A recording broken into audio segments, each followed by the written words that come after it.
So I had some requests to help show how this WileyPLUS homework system works. Particularly these first problems seem to be giving people trouble.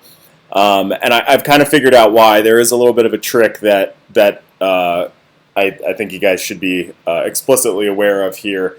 So we're going to solve this problem here together, where we're going to predict the product of, we have our strong nucleophile reacting with our epoxide. So one really good idea to do first is to do these on pencil and paper, so that you kind of have an idea of what you're going to be entering into the system before you even start the problem. So I have a strong nucleophile reacting with my epoxide. What we know about strong nucleophiles attacking our epoxide, so first of all, the epoxide is the electrophile, right?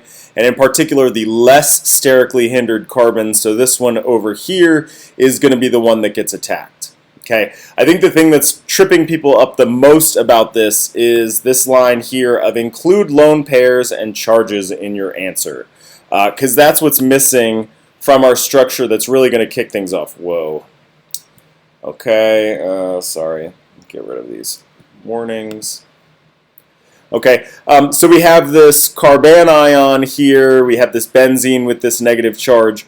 What's missing is the fact that our carbanion has a lone pair of electrons. So what we need to do is go in and add the lone pair of electrons. I actually did this before and I don't think it marked me wrong, but if we're being good and it's telling us to put in all pairs of electrons that are missing, we also want to include two of them on the oxygen of the epoxide as well, right? Because those are, there are a pair of electrons there. So now that I've put that pair of electrons on my carbanion, now I can go in and select it as sort of the base of my arrow. And one of the messy parts of this system, you see that the head of the arrow would normally reach all the way to this carbon. For some reason, you can see by the dotted line that that's correctly connected, but for some reason the head of the arrow is in the middle. Whatever. Doesn't really matter. We just need to make sure that our the dotted line is kind of tells you which carbon is actually being attacked here.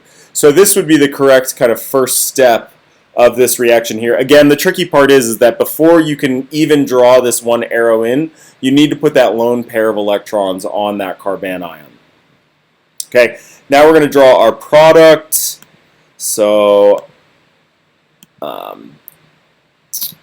this would be the oxygen. We have now a new bond and this phenyl group right here. Okay, being really good about charges as well as the stereochemistry, so it indicated that this bond should be a wedge. So we want to make sure to have that bond be a wedge in our structure as well. And then the oxygen should have a negative charge. So I went over here and selected that negative charge and put that on that oxygen. And then again, because it told us to put in all the lone pairs, we want to be good about making sure if an oxygen has a negative charge, that means it has one bond and 3 lone pairs. Alright, I don't have a mouse, I have this pad, so every time I try to move it zooms in and out. But yeah, so this would be sort of the correct way to go about answering this question.